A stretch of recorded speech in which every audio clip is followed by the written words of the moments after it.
Bonjour encore, je vous souhaite la bienvenue à tous dans la maison de l'Éternel et naturellement exprimer ma joie d'être avec vous et de pouvoir ensemble adorer notre Dieu ce matin une fois encore. Vous rappeler deux choses importantes pour nous. La première, c'est le défi que j'ai lancé naturellement à chacun d'entre nous, de moins travailler avec une personne cette année ecclésiale, septembre ou cette année 2012, pour travailler au moins avec une personne vers le baptême, pour Jésus-Christ naturellement. Et là, c'est votre cas de ne pas avoir le temps de travailler beaucoup. Alors nous sommes là, les anciens, moi-même, pour recevoir cette personne que vous voulez nous présenter pour, en votre nom, naturellement, préparer cette personne pour le baptême. L'autre chose, c'est la réunion de prière. Si vous n'avez pas l'opportunité de venir ici à l'église, nous avons la réunion de prière mercredi à 19h. Si vous n'avez pas, s'il y a une impossibilité de venir à l'église, je vous encourage à joindre un des groupes de prière, vous avez dans la feuille d'annonce, ou bien, pourquoi pas, commencer chez vous un groupe de prière dans la maison. Pourquoi pas? Mais faites cela, d'avoir un moment de prière en groupe, à la famille, à la maison, avec la famille à la maison, dans une autre famille, d'avoir un moment de prière ensemble comme partie de l'Église pendant la semaine. Alors, la tâche que j'ai maintenant, c'est très difficile. J'ai 5 minutes pour parler d'une chose si importante que c'est la famille. Comment est-ce que c'est possible? Il faut qu'on travaille quand même de toute façon dans une journée de vie de famille pour voir comment on peut faire pour améliorer ce temps-là. Hein? Naturellement, je prépare mes messages toujours entre 25 et 30 minutes. Parfois, ça arrive à 45, parfois un peu plus. Mais voilà, j'ai quelque chose à dire et 5 minutes, ça ne suffit pas. Et je vais faire de mon mieux. Alors, le verset que ça a été lu, c'est Hébreux 11, 7. C'est par la foi que Noé, divinement averti des choses qu'on ne voyait pas encore, et saisi d'une crainte respectueuse, construisit une arche pour sauver sa famille. C'est par elle qu'il condamna le monde et devint héritier de la justice qui s'obtient par la foi. C'est un verset d'Hébreux, naturellement, connecté ou tiré de la Genèse, chapitre 7, verset 1. L'Éternel dit à Noé, « Entre dans l'arche, toi et toute ta maison, car je t'ai vu juste, moi, parmi cette génération. » Là, les enfants, la première question.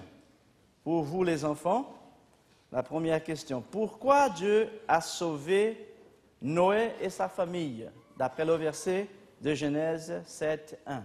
Pourquoi a-t-il Dieu sauvé Noé et sa famille? Aujourd'hui, nous avons la famille comme une image, un symbole de l'arche. Comme Dieu a utilisé l'arche à l'époque comme un moyen de sauver la famille, ce n'est pas l'arche qui a sauvé, c'est Dieu qui a sauvé naturellement, mais l'arche c'était un moyen que Dieu a utilisé pour sauver la famille. La famille d'aujourd'hui est aussi un moyen que Dieu utilise pour sauver les membres, pour sauver les gens. Une arche aujourd'hui à notre temps. Paul, dans son expérience, va utiliser le mot famille 7 fois dans ses écrits. 5 fois, il parle de la famille charnelle, père, mère, enfant. Et 2 fois, il parle de l'Église, la famille, utilisant le mot famille, famille de Dieu. Et ça dépend des versions, naturellement. Alors, je vais utiliser 2 versets de Paul avec vous dans ce contexte de la famille spirituelle et la famille charnelle. 1 Timothée 5, 8. Je voudrais bien que vous ouvriez vos Bibles avec moi. 1 Timothée 5, 8. Alors Paul écrit, si quelqu'un n'a pas soin des siens, et principalement de ceux de la famille, il a renié la foi et il est pire qu'un infidèle. Si on dit qu'on est chrétien et on ne prend pas soin de notre famille, surtout ceux de la famille, on renie la foi et on est pire qu'un infidèle.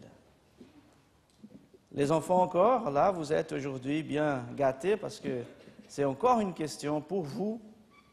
Faites attention. D'après toi, ou d'après vous, les enfants, quel était le meilleur cadeau que Dieu a donné à Noé? D'après vous, quel était le meilleur cadeau que Dieu a donné à Noé? Ça, c'est un verset de Paul qui nous invite naturellement à être responsables pour notre famille, pour les membres de la famille. L'autre verset, nous le trouvons dans Éphésiens, chapitre 3, du verset 14 au verset 19. Éphésiens 3, 14 à 19, le deuxième verset de Paul par rapport à la famille. Il dit à cause de cela c'est les problèmes qu'il vient de dire dans le verset 12-13, à cause de cela, je fléchis les genoux devant le Père, duquel tire son nom toute famille dans les cieux et sur la terre. Voilà la famille de Dieu en général, les cieux et la terre, pas la famille, ce n'est pas la famille charnelle qu'il dit la permet, mais la famille de Dieu. Afin qu'il vous donne, selon la richesse de sa gloire, d'être puissamment fortifié par son esprit dans l'homme intérieur, en sorte que Christ habite dans vos cœurs par la foi, afin qu'étant enraciné et fondé dans l'amour, vous puissiez comprendre avec tous les saints quelle est la largeur, la longueur, la profondeur et la hauteur, et connaître l'amour de Christ, qui surpasse toute connaissance, en sorte que vous soyez remplis jusqu'à toute la plénitude de Dieu. Alors ce verset que Paul met tout ensemble, la famille du ciel, la famille de la terre, naturellement la famille charnelle est là, parce que l'Église est formée de la famille charnelle. D'ailleurs, l'Église doit être le résultat de ce que se passe dans nos maisons. Ce n'est pas au contraire. Nos maisons sont le résultat de ce qui se passe à l'Église. Non. L'Église doit être le résultat de ce que nous vivons dans nos maisons. Et alors là, nous savons pourquoi l'Église est telle qu'elle est. Si les choses se passent bien chez nous, naturellement, ici, ça sera le résultat. Mais c'est dans ces 5 versets de Paul, Éphésiens 3, nous voyons là 6 choses importantes pour le bien-être de la famille, que ça va naturellement être un résultat dans l'Église. On va parler de ces 6 choses-là. D'abord, la première chose, c'est le Père. Le Père, Dieu, d'abord. Le Père, Dieu, d'abord. Comment est-ce que nous pouvons, comme Père, transmettre aux enfants cette idée de Dieu, le Père? Comment est-ce que je dis le Père au ciel, moi je suis le Père? Comment est-ce que mon enfant me voit et comment est-ce que mon enfant va connecter cette idée de Père, du Père du ciel et moi le Père? Comment est-ce que nous pouvons transmettre cette idée à nos enfants? Le Père, la première chose que Paul va naturellement une prie au Père. J'ai l'expérience de mon frère il a vécu avec son enfant. Son enfant, il avait 9 ans. Il est devenu le meilleur nageur de son école, de la classe d'abord et après l'école. Alors il est arrivé le temps de compétition avec les autres écoles. Mon frère reçoit une lettre pour l'information que son enfant est le meilleur élève de l'école. Il doit maintenant compétir avec d'autres écoles et que la première compétition tombe le sabbat.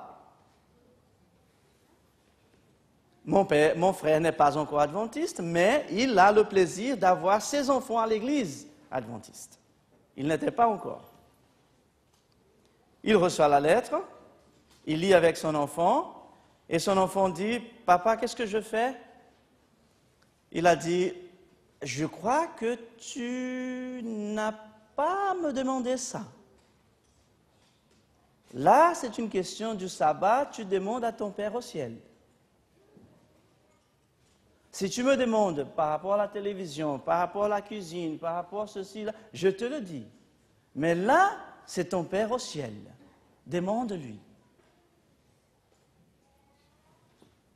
Alors, ils ont vu la parole de Dieu, la Bible, c'est clair, ils ne devraient pas participer. Bon, mon frère reçoit une autre lettre. Il est invité à venir parler avec le directeur de l'école. Il vient, le directeur le reçoit dans son bureau et dit, « Monsieur Aguiar, vous savez, c'est un plaisir pour nous, c'est une joie d'avoir ton enfant comme le premier de l'école. Et nous avons la compétition, nous avons besoin. Est-ce qu'on pourrait faire une concession là ?» Mon frère dit, « Écoutez, je vais quitter le bureau, je vous laisse mon enfant avec vous, et lui, il va vous donner la réponse. » Alors mon frère quitte le bureau et dit, « Bah, voilà, vous. » Alors, après, ils sortent, et le directeur a dit, « Ben voilà, il n'y a rien à faire. Il ne veut pas participer. » Apprendre les enfants à avoir cette connexion, cette liaison avec le Père. Savoir qu'ils ont un Père au ciel, qu'ils doivent aussi obéir ce Père comme il obéit aussi le Père dans la famille. La deuxième chose que Paul va mettre là, c'est le Saint-Esprit. Alors, il dit dans le verset 15 à la fin, « D'être puissamment fortifié par son esprit. »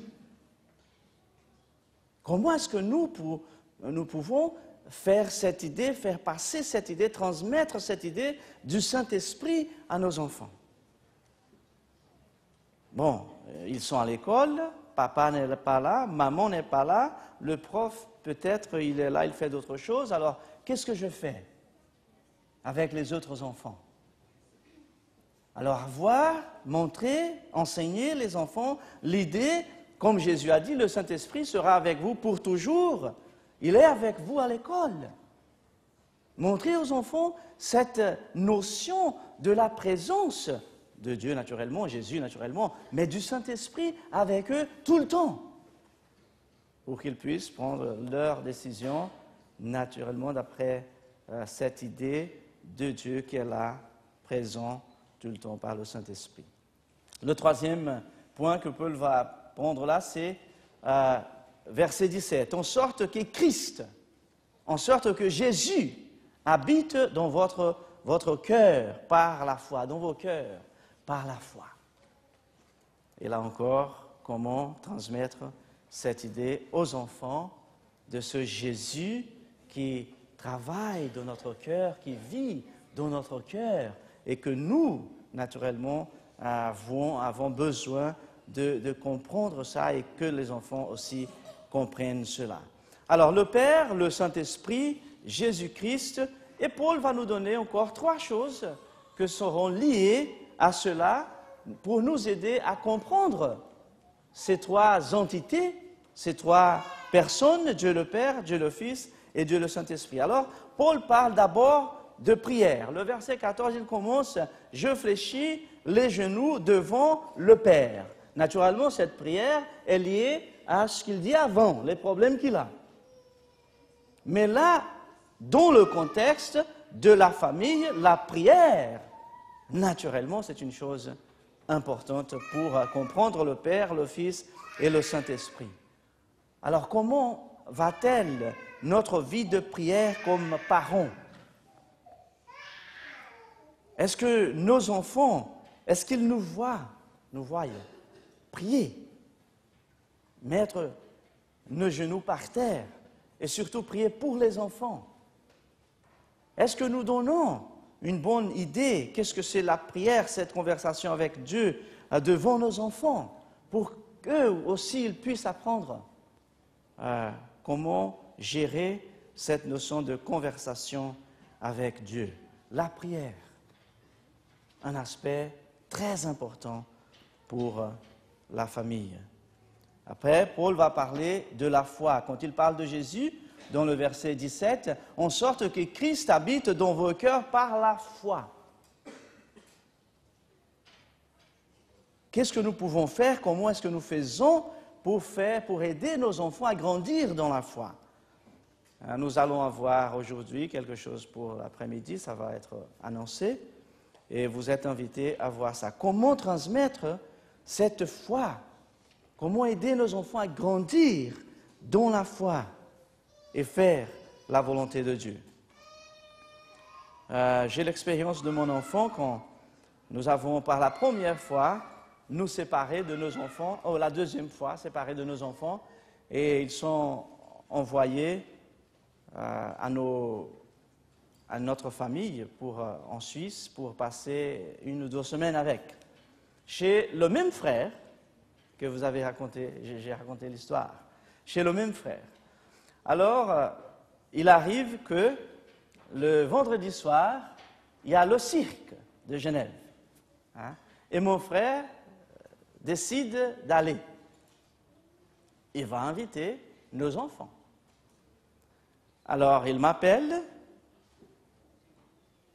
Il dit, écoute, je voudrais aller avec les enfants au cirque. C'est vendredi soir. Est-ce que je peux? J'ai dit non, pas avec mes enfants. Pas avec mes enfants. Là, mais écoute, ils sont des enfants, c'est ainsi qu'on va voir les animaux et tout ça, et d'autres choses aussi. Non, pas avec mes enfants. S'il te plaît, ne le fais pas. Alors, mon frère, il aime beaucoup tirer les choses au clair. Alors, il accroche et il vient et il parle avec mon fils, 8 ans. Il dit, écoute, j'ai parlé à ton père et ton père a dit qu'on peut aller au cirque. Et ma fille qui était 6 ans, elle a dit, oh oui, on y va. Mon enfant a dit, est-ce que mon père a dit qu'on peut aller? Il a dit oui, ton père a dit que tu peux aller. Il a dit, mais je ne vais pas. Mais ton père a dit. Mais mon père a dit, mais je ne vais pas. C'est le sabbat, je ne vais pas. Alors, comment transmettre cette foi, cette connaissance de Dieu, cette volonté de servir ce Dieu? Alors, Paul dit, ça sera dans votre cœur, comme nous aussi, nous transmettrons que ça soit dans le cœur de nos enfants.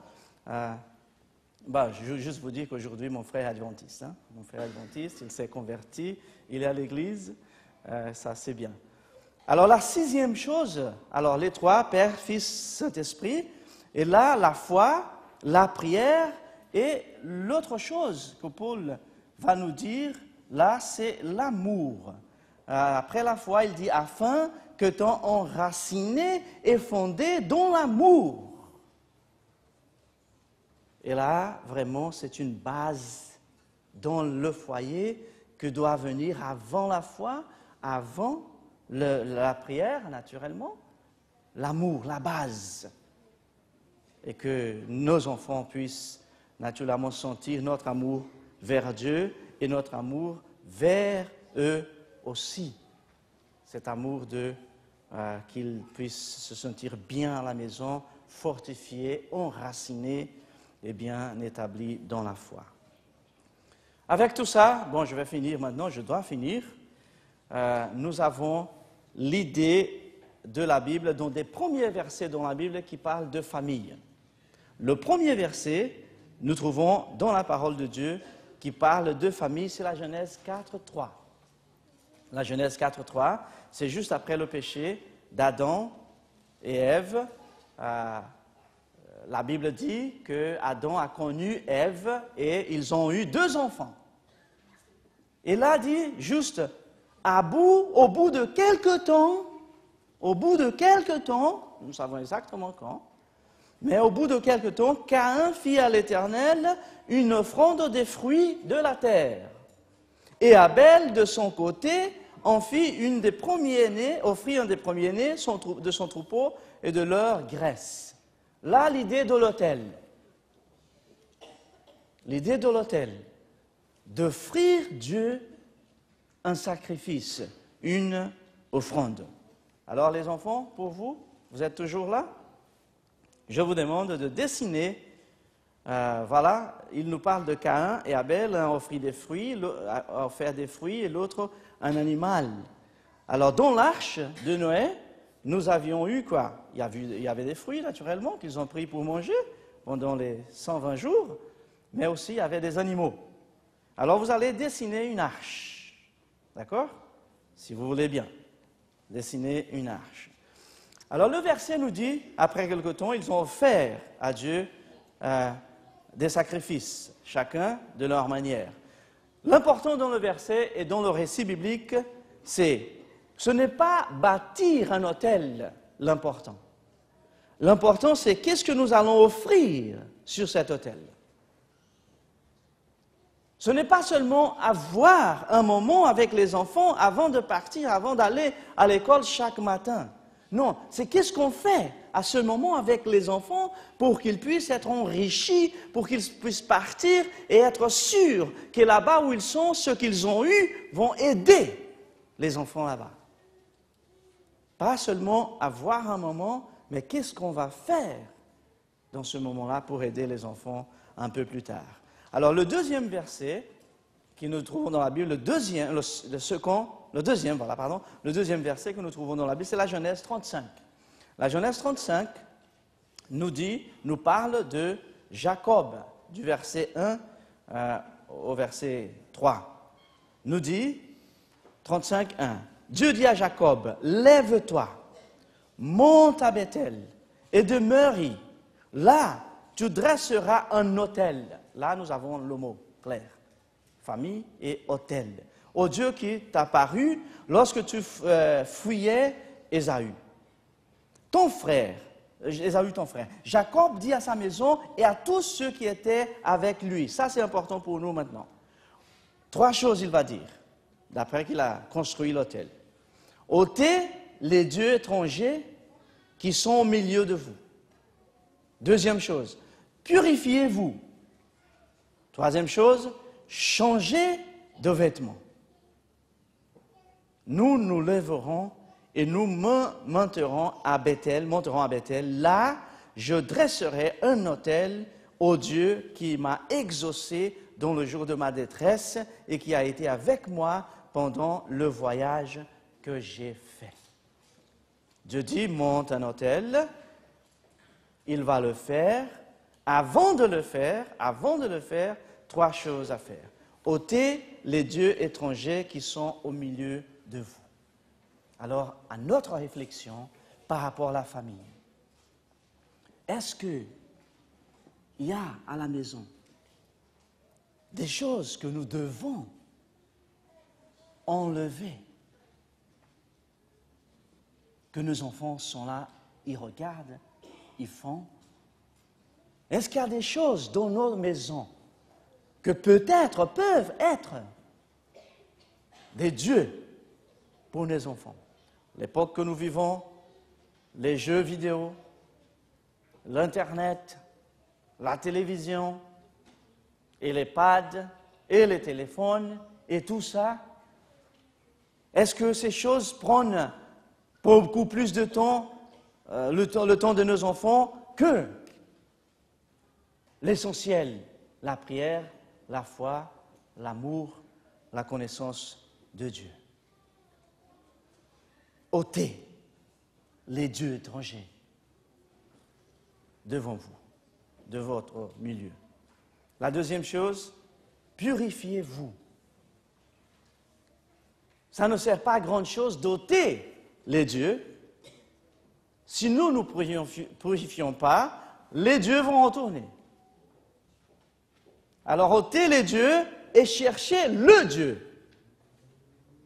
Avec les enfants, en famille, pour que la place puisse être remplie par les véritables choses. Et troisième, changez les vêtements. La première, une attitude de mettre dehors. La deuxième, la purification intérieure, voir Dieu là, vivre avec lui dans notre cœur. Et la troisième, c'est changer aussi l'extérieur. Changer l'intérieur sans changer l'extérieur, ça veut dire que l'intérieur n'est pas changé. Il faut avoir un résultat. Changer l'extérieur. Alors à nous de réfléchir et voir comment on doit le faire et c'est quoi qu'on doit changer, aider nos enfants à être changés. Alors nous allons conclure, les enfants. La dernière chose pour vous, je prie Dieu pour que ma famille soit un ou une. Je prie Dieu pour que ma famille soit un ou une. Vous allez compléter là, il y a des suggestions là. Arbre fruitier, arche salvatrice, coin de joie, un chemin vers le ciel, un lieu de bonheur ou autre, comme vous voulez. D'accord? D'après ce qu'on a dit, ce qu'on a parlé, je prie Dieu que ma famille soit un lieu, une, comme vous voulez. Vous allez compléter d'après ce que vous avez là. Et pour conclure avec vous, les adultes et les familles et les parents, un texte de Sir White qui dit que le père de famille, prêtre du foyer, dépose sur l'autel de l'Éternel le sacrifice du matin et du soir, pendant que son épouse et ses enfants s'unissent dans la prière et dans les chants de louange. Et elle finit en disant, Jésus se plaira à demeurer dans un tel foyer. Jésus se plaira à demeurer dans un tel foyer. Voilà pour ce moment avec la famille spirituelle, l'Église naturellement, formée de la famille charnelle, des familles charnelles, les instructions de notre Dieu pour nous. Qu'à l'autel, qu'il existe un autel de famille, soir et matin, et que nous puissions profiter de cet autel pour transmettre aux enfants la foi, la prière, l'amour et la connaissance de ce Dieu qui nous aime tant. Alors je conclus avec le verset de 1 Timothée 5,8. Si quelqu'un n'a pas soin des siens, et principalement de ceux de sa famille, il a renié la foi et il est pire qu'un infidèle. Que Dieu nous aide, que nous puissions embrasser ce message d'avoir un autel dans nos familles respectives pour que l'Église puisse être un bon résultat ou avoir un bon résultat de ce qui se passe dans nos maisons respectives. Que Dieu nous bénisse. Amen.